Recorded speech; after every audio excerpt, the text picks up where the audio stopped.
Thank you.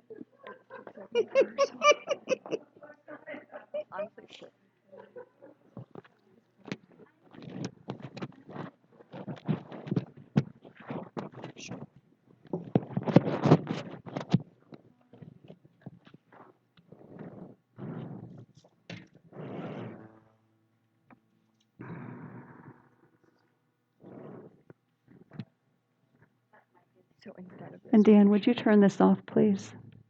In making us happier, healthier, more present, and connected in all of our relationships. Let us speak this affirmation together with an open heart.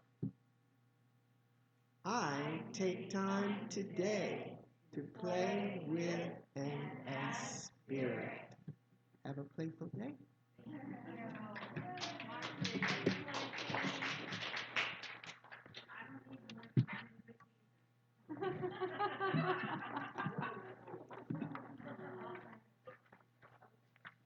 Oh my goodness.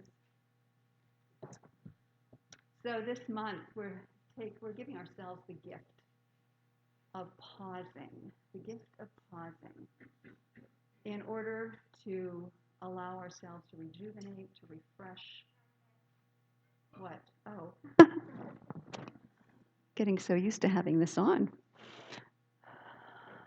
So the gift of pausing to rejuvenate, to refresh, to innovate, to create, to welcome joy, more joy into our lives. Can you feel it? Yeah, I can feel it today. The spirit of joy is in the air, for sure. Well, I'd like to start, and I actually like to pause in this moment to welcome joy more fully into our lives. So I have something to read to you that is off of actual insurance forms that were submitted to an insurance company, and I can see the clerk like gathering all of these really funny responses that people put as to how they got into the accident. Well, wait till you hear these. So the first one says, in my attempt to kill a fly, I drove into a telephone pole.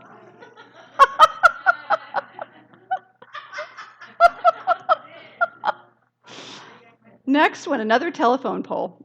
The telephone pole was approaching. I was attempting to swerve out of its way, and it struck my front end. I see this pole like chasing the car, right? The next one. To avoid hitting the bumper of the car in front of me, I hit the pedestrian. I know, that's one of those ones that's like, okay, here's the next one. Coming home, I drove into the wrong house and I collided with a tree that I don't have.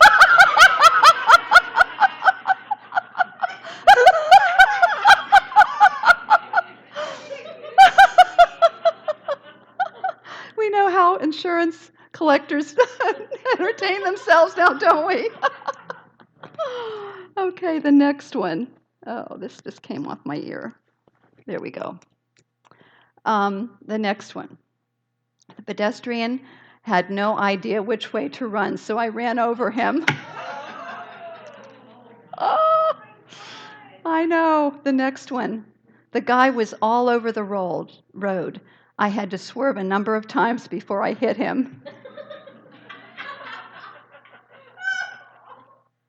I know.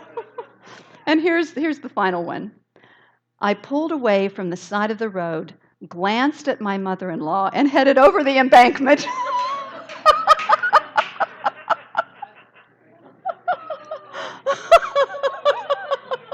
I know when I first read these to Dan, we were like tears were coming out of our eyes as we were listening to this.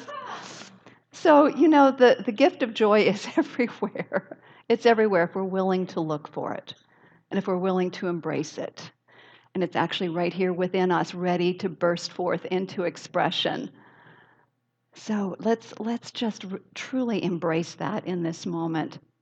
And so I'm going to be talking today about taking a playful pause for pleasure and joy, taking a playful pause for creativity, and then also the spiritual practice of playfulness. How about that one? Add that one to your list of spiritual practices. That's something you can do anywhere at any time. So, children are such great role models of playfulness, aren't they? Playfulness, creativity, being in the flow, being in the present moment, all of those things that we call spiritual practice. And children do it naturally. And many of us still have a lot of child in us, so we do it naturally as well. So playfulness, joy, and creativity then are our spiritual nature. That is who we are in truth. It's our birthright, it is our inheritance, and it is being called forth to be expressed, especially in these times when so often we can get so serious, caught up in what's going on in the news. Even now, even more, I think it's being called forth from us because we know when we lift ourselves up in the spirit of joy and playfulness, what happens to our immune system? Anybody? Yeah, it goes up. It strengthens our immune system. So, what a better way to deal with what's going on than to practice the spiritual practice of playfulness. A little more on that in a few moments. So, playfulness can be engaged in without shame or guilt. We don't have to do that anymore to ourselves. It's something that is important is fuel for the soul. I love what Edward Viljoen and Chris Michaels. It's fuel for the soul. So this idea of playfulness entered into without guilt or shame, it reminds me of a story that became a film that was called Chariots of Fire. Anybody remember that one? It was 1981. I mean, it was quite a while ago. But it's the story of a Scottish athlete by the name of Eric Liddell. And he ran in the 1924 Summer Olympics. And one of the key moments for him in this film and in his life was when his sister shared her fear with him that he was involved in a trivial pursuit of running, and that it was taking him away from the mission of the church. And listen to what he responded. He said, "God made me fast, Jenny, and when I run, I feel God's pleasure. When I run, I feel God's pleasure." Wow, is that a beautiful description of the nature of the divine showing up in us as we enjoy what we're doing, whatever it is that we enjoy? Enjoy. The word joy is there. We are in the state of joy. So that's the importance of joy, the playfulness and joy. The next one is a playful pause for creativity. So, have you ever worked on a project or some sort of creative endeavor and you came to a roadblock? You just could not move forward. And then maybe you said, "Oh, forget it," and you went out and you did something fun that you enjoyed. You saw something, watched a funny movie, or got on the phone and was laughing with a friend or whatever, and then suddenly the inspiration hit you and you were back at it again. Anybody experience that? The importance of taking a pause when there's a creative block, it means we're trying to force it. And forcing rarely works and probably never works. And so if we would allow ourselves to take a breath, relax, pause, turn within, or do something that brings us joy to get us back up in vibration, then we get back in the flow of creativity, in the flow of innovation. What a great reminder when we're feeling stuck, feeling stuck. It's a call for a pause for playfulness. How about that? And I was thinking of some of the great scientists and great innovators of our time, like Einstein and Edison, who took naps. Their playful pause was a nap. They took a nap, and then all of a sudden, where they were kind of running into a roadblock in their understanding of science and nature, or of how to create something new.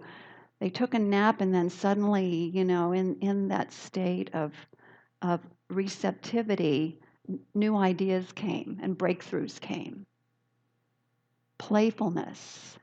Playfulness. Taking a nap to me is a way of just, yeah, going off into reverie or whatever.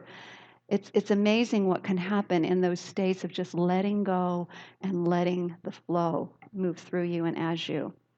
And I'm just going to reiterate what was said, that the playful pause liberates the mind, opens the heart, and lifts the spirit and gets us back in the flow of creativity.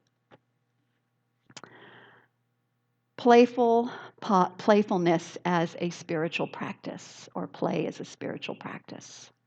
Anybody for that one? I see the hands going up all over the place and out there in Facebook land too. Play is a spiritual practice. Okay, it begins with the awareness that all of life is spirit. It's all spirit. It's who we are. It's what we do. We are the activity of spirit. So that means dressing, cooking, driving, typing, stargazing, yes, and playing are activities of God. Love it.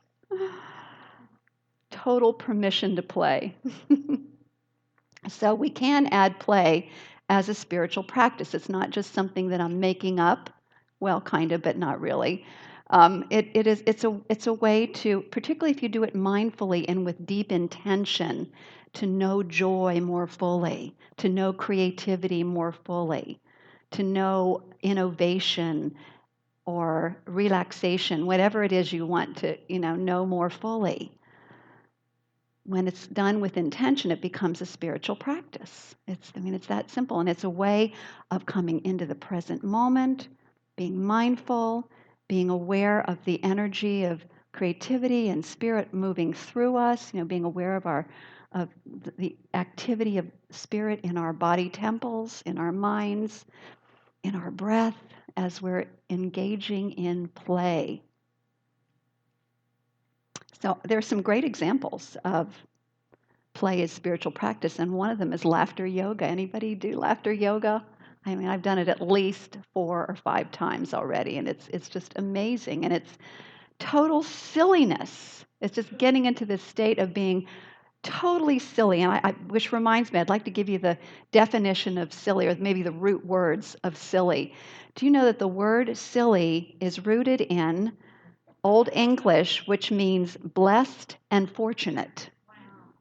It's also rooted in a word in the ancient German language, which means happy, blissful, and extremely overjoyed. So this is the new definition of silly. So the next time you think about being silly, you are choosing to be blessed, fortunate, happy, blissful, extremely joyful as a way of being. How cool is that? Being silly. I love it. Okay. So here's a possible intention that you could set as you engage your playfulness, your spiritual practice of play. I choose to play as a way to know the spirit of joy in my life. So if we enter our practice with that intention or something like that, you get to choose what you want to be your intention. It's important to stay out of self-judgment. Leave that outside the door. And we say, and I used to do something, I used to lead something called Kripalu Dance Kinetics. I was certified in that in one point in time. And that is what we told everybody at the very beginning of any session that we had together. Leave the judge outside the door. If you have to, close your eyes and then just dance, with your eyes closed. And the key is nobody cares how well you dance, do they? I don't. It's really about the experience of joy, moving the body with joy. So there's a couple of different playful ways of practicing creative dance. That's what Kripalu dance kinetics is. Laughter yoga. And, I was also remembering dances of universal peace when we had that. Do you remember that? We had that at a Peace Week Delaware at one point in time, and we had someone leading us in these chants and dances together. And boy, I would love to, as soon as COVID makes it is no longer an issue for our community, for our world, I would love to see that in this big room that we have here. Again, dances of universal peace. Play, song, dance as a spiritual practice. And here's another way to assure that you put this into your lives, as a daily practice, is schedule it. Put it into your calendar. Can you imagine going up to your friends and saying, I want to leave right now because, what's I'm scheduled in like 5 minutes for play. That's part of my schedule. So joy then is an essential part of life, and play is a great way to bring forth that joy. A catalyst also for delving into who we are in truth and why we're here. We're here, I think the Dalai Lama said, we're here to be happy. We're here for the purpose of joy and happiness, to express that and experience that in this time-space reality. So it's about practice. For some of you, it's really natural, I understand, but for those of us who get a little too serious, it's about practice. It's about bringing more joy, learning those dad jokes, right? And sharing them with our friends. I just shared one earlier today it's actually a dad joke, but it's how do the children get to the other side of the playground? Or why did the children go to the other side of the playground? Let's try that again. To get to the other slide. So, they're all corny and they're goofy and they're silly, but they keep our spirits light. In many shamanic societies, if you come to a medicine person complaining of being disheartened, depressed, or dismayed, or not feeling well in general, they will give you one of 4 and maybe all 4. They'll ask these questions. When did you stop dancing? When did you stop singing? When did you stop being enchanted by stories? And when did you stop, I love this one, being comforted by the sweet territory of silence? So beautiful. Mm-hmm. That was from Gabriel Roth's book, Maps to Ecstasy, The Healing Power of Movement. So I'd like to conclude with this story, and it's a story of a famous rabbi who was coming to visit a community. And everybody was so excited. They were just the excitement and the anticipation of being able to sit at the feet of this great spiritual master. And so interested in his ideas, but also every person began to formulate questions that they wanted to ask this famous rabbi. And so the rabbi finally arrived, and then after the initial welcome, he was taken to a very large room, perhaps like this, a very large room, and what he did is he began to look around the room at everyone very slowly, and then he began to hum a Hasidic tune. And then he began to sing it, and people began to hum it along with him. I was just thinking about our new song, I Am Remembering, that is repetitive. And I can see this being the same kind of thing, that he kept repeating this tune over and over again until everybody got it. And then he had everybody get up and dance. And he began to dance around the room, and they began to follow him, singing and dancing. And this went on for hours and hours and hours, and people were feeling healed, and they were feeling transformed. And it continued on, and people were in this beautiful state of ecstasy and joy and a sense of connection. And then, as the evening closed, he brought it to a stop, and he looked around the room. And he said, I trust that all of your questions have been answered. So let's turn within. Just giving thanks for the awareness of the infinite universal presence as joy, as pleasure, as delight. Realizing that it is right here in the core and the center of each and every one of us. We are that joy. We are that light. We are that delight. We are that very pleasure of the Most High. Knowing that that is bursting forth in, through, and as each one of us, not only here now in this moment, but in each and every day of our lives, we are here to shine that light of joy. Wow, we have permission. We no longer have to experience guilt for doing the things that bring us joy.